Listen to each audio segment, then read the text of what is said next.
pemerintah melalui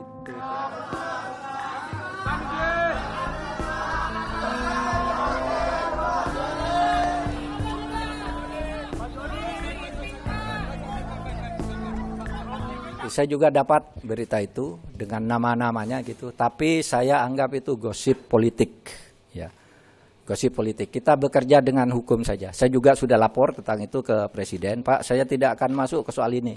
Ini pembuktiannya akan rumit dan mungkin menimbulkan kerumitan politik. Oleh sebab itu, saya persilahkan kejaksaan atau KPK kalau itu di luar angka-angka yang sudah konkret untuk menyelidiki ini. Tetapi kalau saya sendiri menganggap itu sebagai gosip politik yang tidak akan saya tangani secara administratif di sini, secara manajerial kelembagaan, karena itu sudah masuk ke ranah hukum.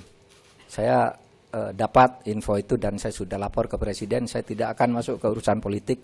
Ini hukum murni. Biar hukum nanti yang menentukan itu.